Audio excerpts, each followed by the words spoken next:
नमस्कार, मैं हूं जितेंद्र कुमार सोलंकी और आज की विशेष खोज में फिर एक हम खोज की ओर निकले थे।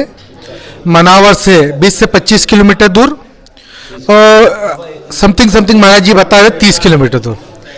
तो बड़े कुछ इस तरह विचार थे मेरे कि मैं कहीं और जाऊंगा और कहीं जाते जाते मैं अचानक ही मान संगम की ओर आ गया। अब मान संगम के ओर आते ही मैं ऐसी जगह रुका जहाँ पर हम लोगों का मिलना तय था, क्योंकि ये संकल्प था महाराज जी का भी कि वे मुझसे मिले और कहीं ना कहीं मेरा भी संकल्प ऐसा था कि मैं कुछ विशेष स्थान पर आज जाऊँ, क्योंकि आज अमावस्या भी है, विशेष दिन भी था और महाराज श्री से मेरा मिलना शायद पहले से फिक्स था, क्योंकि हम लोगों को सुबह भी अर्ली मॉर्निंग पता नहीं था कि हमें कहाँ जाना है, क्या करना है। जाना तो कहीं और था, पर चूंकि मिलना आज का ही दिन डिसाइड था, इसीलिए आज विशेष महान मूर्ति से मैं मिलने के लिए आज आ गया हूँ। तो महाराज श्री बड़ी खुशी हुई आपसे मिलकर मुझे, क्योंकि आपका संकल्प भी था कि मुझसे मिलें और कहीं ना कहीं अनछुआ संकल्प भी था कि मैं आपसे मिलूं।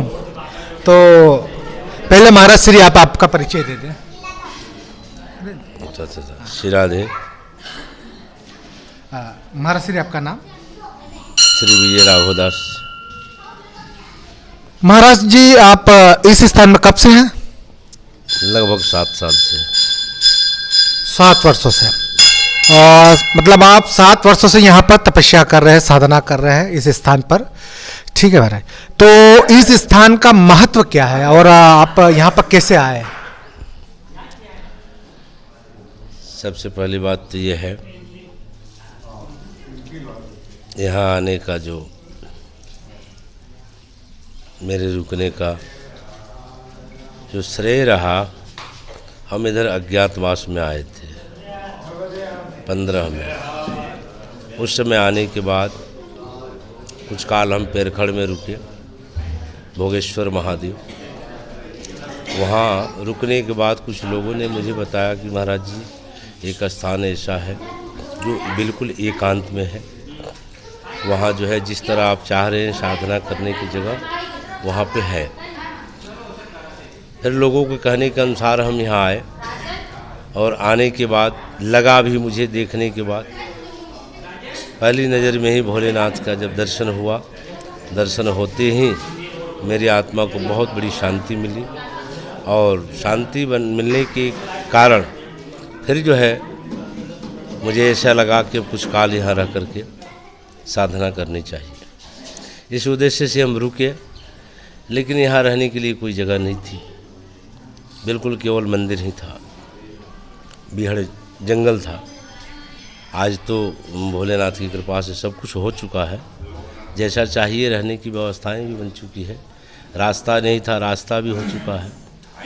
ये पांडवकालीन जो है मंदिर है, ऐसा है नर्मदा पुराण में जो लेख में है।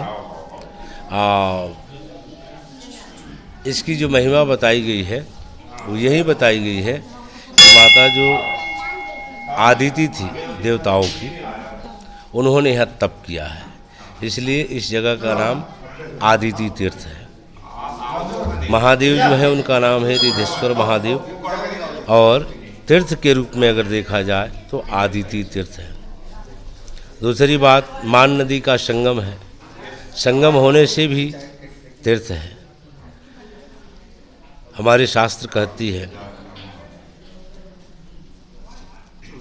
कि जहाँ संगम हो वो तीर्थ है, और जहाँ संगम के बाद देवभूमि हो और देवभूमि होने के बाद जहाँ संत का मिलन हो, तो कहते हैं कि फिर वो तीर्थ नहीं, फिर वो धाम बन जाता है। इसलिए इस जगह का नाम जो है हमने मान संगम धाम रख दिया, और रखने के बाद जब से हम यहाँ वास करते हैं, हर अमावस्या को भंडारे होते हैं। अभी भी 23 फरवरी से 2 मार्च तक रुद्र महायज्ञ का आयोजन है। ऐसा कार्य चलते रहता है। जैसा कि महाराज जी आपने कहा कि मैं पेरखड़ से यहाँ पर किसी ने बताया तब आप आया। पेरखड़ भी एक सिद्ध स्थान है, भृंगु ऋषि की तपस्या स्थली रही है। और पेरखड़ में खुद गया हूँ, वहाँ शूट किया हूँ, काफ़ी सिद्ध स्थान है। वहाँ सिद्ध संतों से मैं मिला हूँ मैं अभी जस्ट में। और मेरा भाग्य है कि मैं आपसे अब मिल रहा हूँ, चूँकि आपका भी संकल्प था कि मुझसे मिले।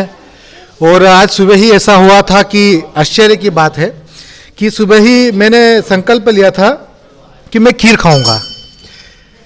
अब मैं खीर खाऊंगा तो मुझे बताया कि खीर दोपहर में बनाएंगे, तो कि दोपहर में, मैंने कहा दोपहर तो मैं शूट करने जाऊंगा, मुझे कहीं जाना है। पर वो शायद कहीं और नहीं, माँ नर्मदा ने, मुझे ऐसा लगता है कि मेरे लिए खीर की तैयारी बाबा जी के माध्यम से पहले ही करवा दी थी कि आना है और मिलना है, वो खीर वही खानी है। तो आज जो विशेष जो हमारा जो संगम है मिलना, ये इसको भी संगम कहते हैं। संगम स्थल मान नदी और माँ नर्मदा जी के दोनों के मिलने का।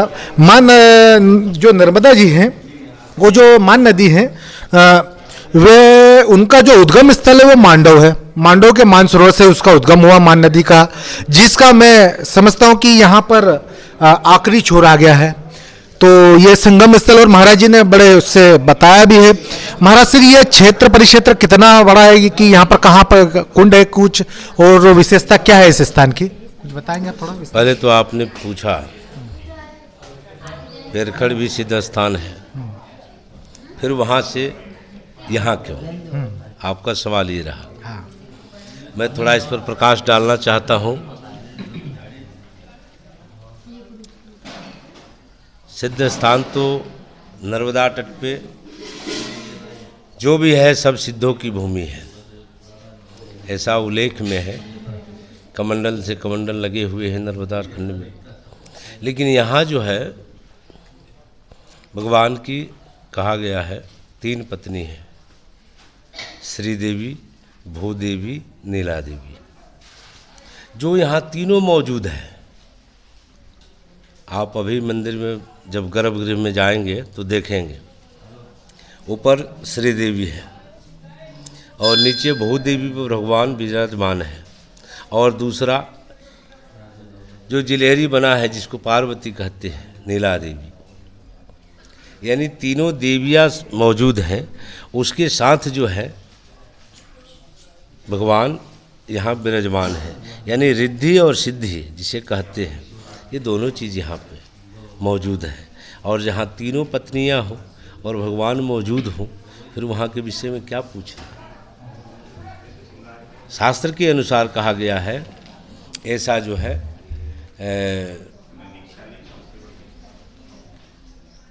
जहाँ पे श्री देवी हो, जो श्री यंत्र बना हुआ है वो श्री देवी का प्रतीक है। श्री का मतलब होता है ज्ञान और धन दोनों होता है। बहुदेवी है जिसे कहते हैं अर्थ धर्म काम मोक्ष, चारों पदार्थ कहते हैं ना, वो चारों को देने वाली है, बहुदेवी जिसे कहते हैं। आज जो साधना में ईश्वर से मिलाप कराती है, जिसको नीला देवी कहते हैं, वो मौजूद है। इसलिए इन सारी बातों को देखने के बाद ये जो स्थान है अपने आप में बहुत बड़ा महत्व रखता है। मैं तो ज़्यादा नहीं कह सकता हूँ, क्योंकि ईश्वर की गुणगान करने की अपने में सामर्थ्य तो है नहीं, लेकिन इतना ज़रूर है जो अपने आप को अनुभव है, जो हमने देखा है, जिस चीज़ का हमने अनुभव किया है, जो अगर विचार करते हैं, कहते हैं ना, गोस्वामी जी कहते हैं कि जो इच्छा कीजे मन माही, हरि प्रसाद कछु दुर्लभ नाही। मन के अंदर कोई भी मानव अगर अपनी इच्छा बना ले कि हमें ये कार्य होना चाहिए और वो इच्छा पूर्ण हो जाए उस जगह से, तो समझ लीजिए कि वो जगह उसके लिए कितने मायने रखती है, इस विषय में क्या कहना। ऐसा जगह है ये।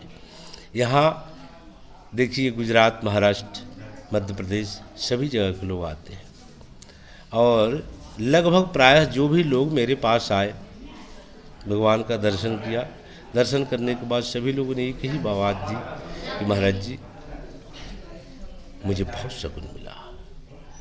जिस शांति के तलाश में हम थे वो शांति मुझे बहुत मिला। ये सबके मुखों से हमने सुना और वो सुन कर के मुझे स्वयं आनंद लगा और उस आनंद की मैं क्या व्याख्या करूं, बहुत बड़ी। आज भी देखिए आपके विषय में हमने सोचा था, केवल हमने सोचा था यार सत्येंद्र जी से एक बार मुलाकात होती, थोड़ा जो है न कि कुछ हम कहते कुछ वो कहते और हो सकता था इस स्थान का कहीं न कहीं व्यवस्थाएं बनाते हो, कुछ न कुछ लोगों के अंदर इसकी विशेषताएं पहुंचा करके लोगों को जागृत करते। ये मेरी अब एक अंतःकरण के विचार थी और वो विचार पूर्ण हो गई। बैठे बैठे जाना नहीं पड़ा, किसी से कहना नहीं पड़ा और वो चीज़ मुझे मिल गई। क्या कहेंगे इसको? वही तो कि जो इच्छा कीजिए मन माही, हरि प्रसाद कछ दुर्लभ नाही। जो अगर आपने मन में विचार बना लिया यहाँ, मैं विश्वास के साथ कहता हूँ वो जरूर पूर्ण होती है। ये है इस स्थान का महत्व। ये थे महाराज श्री और इन्होंने बड़े बेहतर तरीके से एक्सप्लेन किया है इस स्थान के बारे में, इस स्थान के महत्व के बारे में। महाराज श्री पेरखड़ भी थे, पेरखड़ होते हुए वे यहाँ पर आए और उन्होंने यहाँ कम से कम 7 साल से वे यहाँ विराजित थे और काफ़ी उन्होंने यहाँ पर इनके रहते हुए काफ़ी डेवलपमेंट भी हुआ है। और मैं कह सकता हूँ कि जो अच्छे संकल्पों के साथ निर्णय लिए जाते हैं या जो सोचे जाते हैं वे संकल्प कहीं ना कहीं पूरे होते हैं। जैसे हम कहीं और जाने वाले थे और कहीं और आ गए और आते ही हम लोगों का ऐसा था कि परिचय था नहीं और था भी, दोनों चीज़ें थी। तो अब हमारा तो जो हो चुका है, परिचय भी हो चुका है, मिलन भी हो चुका है, बातचीत भी हो चुकी है, संगम भी हो चुका है। बात क्या है कि हम किस तरह हम हमारे इतिहास को बचाएं। विषय धर्म की नहीं है, बात है हमारे इतिहास की। हम सदियों से कैसा जीवन जीते आ रहे थे, तो उस जीवन शैली को बचाना, हमारी आने वाली पीढ़ी को दिखाना कि हम किस तरह हमारा ऐतिहासिक प्रमाणिक रूप में जो हमारा इतिहास है वो हम उसे कैसे संजो के रख सकते हैं, कैसे बचा कर रख सकते हैं। तो हमारा एक छोटा सा ये प्रयास है। तो आपसे मेरी विनती है कि ज़्यादा से ज़्यादा इसे शेयर करें, कमेंट्स करें, लाइक करें और सब्सक्राइब जरूर करें, ताकि ये महत्वपूर्ण जो विषय पर हम जो काम कर रहे हैं ये एक प्रकार से अपनी संस्कृति को बचाने का प्रयास है। अपने राष्ट्र के अंदर जो छिपा हुआ जो खजाना है, मैं पहले भी कहा कि माँ नर्मदा जी के आंचल में इतना खजाना छिपा हुआ है कि आप जितना आप लोगे उतना ही आपको कई गुना दिखेगा कि अभी बाकी है। मैं खुद इस खजाने से ललाहित हूँ और मैं बार बार जाने के प्रयास कर रहा हूँ और जा रहा हूँ, तो मुझे कितनी आत्मीय शांति मिल रही है और कितना मुझे अंदर से खुद मैं कितना सुखी और अपने आप को आत्म वो समझ रहा हूँ कि मुझे आत्मा और परमात्मा का दोनों का जो दर्शन होता है वो संत में होता है और मैं संत के दर्शन सीधे कर रहा हूँ। ये सबसे विशिष्ट बात है। तो आप मेरे चैनल को सब्सक्राइब करें, लाइक करें, शेयर करें। जय हिंद, जय भारत।